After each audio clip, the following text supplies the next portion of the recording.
नमस्कार दोस्तों। आज हम आपके लिए एक ऐसी वीडियो सीरीज लेके आए हैं जिसमें हम आपको छत्तीसगढ़ के हर एक उस पहलू से रूबरू कराएंगे जिसको जानने के बाद आप किसी भी एग्ज़ाम के किसी भी प्रश्न को आसानी से हल कर सकते हैं। तो सबसे पहले हम ये जान लेते हैं कि इस सीरीज को हम किन भागों में देखेंगे। तो हम सबसे पहले देखेंगे इसके सामान्य परिचय के बारे में। दूसरा भाग हमारा होगा इतिहास एवं गठन के बारे में। तीसरा भौगोलिक स्थिति एवं संरचना के बारे में, जिसमें हम नदी, पहाड़, पठार, झरने, मौसम, मिट्टी इत्यादि के बारे में देखेंगे।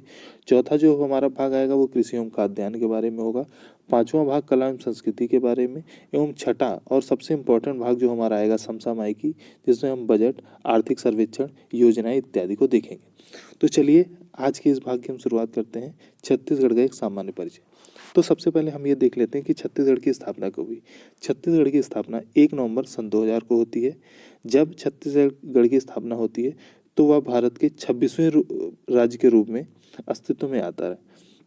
अगर हमने यहाँ पे ये जान लिया कि छत्तीसगढ़ की स्थापना 1 नवंबर सन 2000 को हुई, तो यहाँ से हम ये भी जान लेंगे कि छत्तीसगढ़ का स्थापना दिवस कब मनाया जाता है, 1 नवंबर। तो छत्तीसगढ़ का स्थापना दिवस कब मनाया जाता है, 1 नवंबर को। इसके बाद हम देखते हैं छत्तीसगढ़ की राजधानी। ये सबको पता है कि छत्तीसगढ़ की राजधानी रायपुर है। इसके बाद हम भौगोलिक विस्तार पे आते हैं। तो भौगोलिक विस्तार को हमेशा अक्षांशीय एवं देशांतरी विस्तार के रूप में देखते हैं। तो अगर हम छत्तीसगढ़ के अक्षांशीय विस्तार की बात करें तो 17 डिग्री 46 मिनट से लेकर 24 डिग्री 5 मिनट तक। वहीं अगर हम देशांतरीय विस्तार की बात देखें तो 80 डिग्री 15 मिनट से 84 डिग्री 25 मिनट तक है।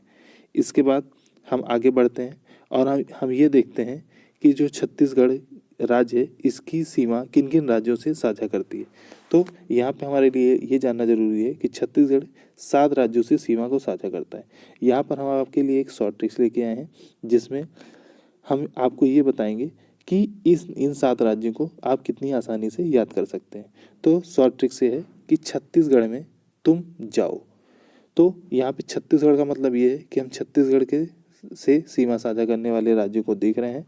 में तुम जाओ, में मतलब एम का मतलब महाराष्ट्र, TUM तुम मतलब टी से तेलंगाना, यू से यूपी, एम से मध्य प्रदेश। उसके बाद जाओ, JAO जाओ, जे का मतलब झारखंड, ए का मतलब आंध्र प्रदेश, ओ का मतलब उड़ीसा। तो यहाँ से हमें ये पता चल जाता है कि छत्तीसगढ़ 7 राज्यों से सीमा साझा करता है। महाराष्ट्र, तेलंगाना, उत्तर प्रदेश, मध्य प्रदेश, झारखंड, आंध्र प्रदेश, उड़ीसा। इसके बाद हम देख लेते हैं कि छत्तीसगढ़ में सीटों का आवंटन किस तरीके से है। तो सबसे पहले अगर हम देखते हैं विधानसभा सीटों की संख्या तो 90 है। राज्यसभा सीटों की संख्या की बात करें तो 5 और वहीं लोकसभा सीटों की संख्या की बात करें तो 11। एक बार हम फिर से देख लेते हैं।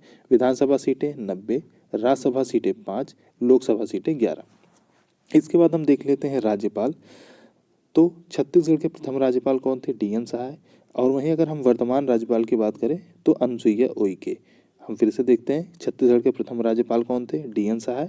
और वहीं अगर हम वर्तमान राज्यपाल की बात करें तो अनुसुईया उइके। इसके हम छत्तीसगढ़ के मुख्यमंत्री की बात करते हैं। तो छत्तीसगढ़ के प्रथम मुख्यमंत्री कौन थे, अजीत जोगी। वहीं पे अगर वर्तमान मुख्यमंत्री की बात करें तो भूपेश बघेल। तो एक बार फिर से देखते हैं छत्तीसगढ़ के प्रथम मुख्यमंत्री कौन थे, अजीत जोगी। वहीं पे वर्तमान मुख्यमंत्री कौन है, भूपेश बघेल। एक बार हम फिर से देखते हैं प्रथम राज्यपाल DN सहाय, वर्तमान राज्यपाल अनुसुईया उइके, प्रथम मुख्यमंत्री अजीत जोगी, वर्तमान मुख्यमंत्री भूपेश बघेल। इसके बाद हम देखते हैं मंडल। तो छत्तीसगढ़ में कुल कितने मंडल हैं, 5। जिले की बात करें 28। और हम आपको ये भी बता दें कि कहीं कहीं पे आपको 27 जिले मिलेंगे। लेकिन जब भूपेश बघेल जी मुख्यमंत्री बने तो उन्होंने एक नए जिले की स्थापना की, गौरेला पेंड्रा मारवाही।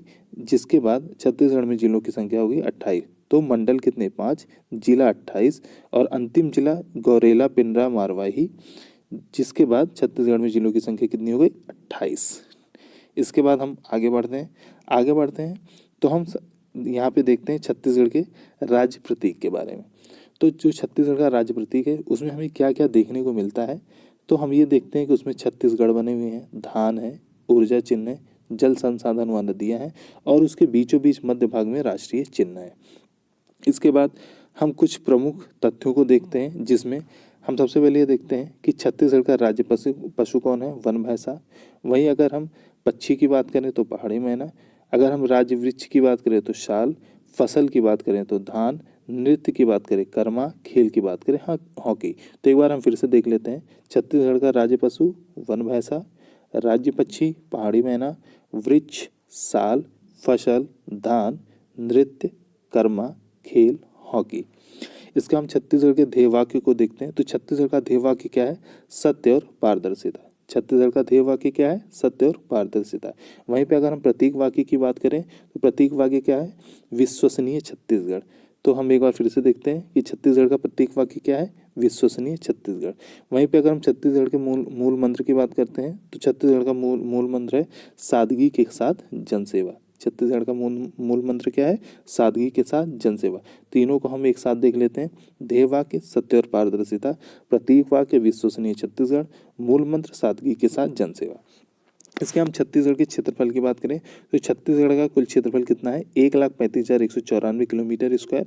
वहीं अगर हम क्षेत्रफल की दृष्टि से भारत में इसका स्थान देखें तो 10वां स्थान है। अगर हम छत्तीसगढ़ में सर्वाधिक क्षेत्रफल वाले जिला को देखते हैं तो सरगुजा है, और वहीं अगर हम सबसे कम क्षेत्रफल वाले जिले की बात करते हैं तो धमतरी है। एक बार हम फिर से देखते हैं छत्तीसगढ़ का कुल क्षेत्रफल कितना है? 1,35,194 किलोमीटर स्क्वायर। अगर हम भारत में बड़े राज्यों की बात करें तो इसका स्थान कौन सा है? 10वां। सर्वाधिक क्षेत्रफल वाला जिला सरगुजा, सबसे कम क्षेत्रफल वाला जिला धमतरी। इसके बाद हम आते हैं जनसंख्या पे। तो अगर हम जनसंख्या की बात करें तो सबसे ज़्यादा माफ़ कीजिएगा, अगर हम बात करते हैं जनसंख्या की तो छत्तीसगढ़ की जनसंख्या कितनी है? 2.55 करोड़। और अगर हम जनसंख्या के हिसाब से इसकी बात करें तो भारत में इसका कौन सा स्थान है? 16वां। और अगर हम सर्वाधिक जनसंख्या वाले जिला की बात करें तो रायपुर। वहीं सबसे कम जनसंख्या वाला जिला कौन सा है? नारायणपुर। एक बार हम फिर से देखते हैं छत्तीसगढ़ की कुल जनसंख्या 2.55 करोड़ एवं भारत में कौन सा स्थान इसका आता है जनसंख्या की दृष्टि से? 16वां। वहीं सर्वाधिक जनसंख्या वाला जिला रायपुर और सबसे कम जनसंख्या वाला जिला नारायणपुर। हम यहाँ पे फिर बात करते हैं जनसंख्या घनत्व की। तो छत्तीसगढ़ की जनसंख्या कितनी है? 189 व्यक्ति पर किलोमीटर स्क्वायर। वहीं अगर हम सर्वाधिक जनसंख्या घनत्व वाला जिला देखें तो दुर्ग, और सबसे कम घनत्व वाला जिला देखते हैं तो नारायणपुर। उसके बाद हम छत्तीसगढ़ में शहरी जनसंख्या के प्रतिशत की बात करें तो शहरी जनसंख्या है 23.24%। वहीं अगर हम ग्रामीण प्रतिशत की बात करें तो 76.76%। एक बार हम फिर से देखते हैं शहरी जनसंख्या का प्रतिशत कितना है? 23.24%। वहीं ग्रामीण जनसंख्या का प्रतिशत कितना है? 76.76%। अगर हम छत्तीसगढ़ के लिंगानुपात की बात करते हैं तो छत्तीसगढ़ का लिंगानुपात कितना है? 991, मतलब 1000 पुरुषों पर 991 महिलाएं। अगर हम साक्षरता दर की बात करें तो छत्तीसगढ़ का साक्षरता प्रतिशत कितना है? 71.04। और पुरुष साक्षरता की बात करें इसमें तो 81.06, और महिला साक्षरता की बात करें तो 60.02। एक बार फिर से हम देखते हैं छत्तीसगढ़ की साक्षरता 71.04, पुरुष साक्षरता 81.06, महिला साक्षरता 60.02। तो इसके बाद हम देखते हैं सर्वाधिक साक्षरता वाला जिला दुर्ग और सबसे कम साक्षरता वाला जिला बीजापुर। तो हमने इस भाग में छत्तीसगढ़ का एक सामान्य परिचय देखा। अब हम अगले भाग में सभी चीज़ों को विस्तार से देखेंगे, जिसमें हम सबसे पहले इतिहास एवं इसके गठन की बात करेंगे। तो इस वीडियो को आज यहीं पे समाप्त करते हैं। धन्यवाद।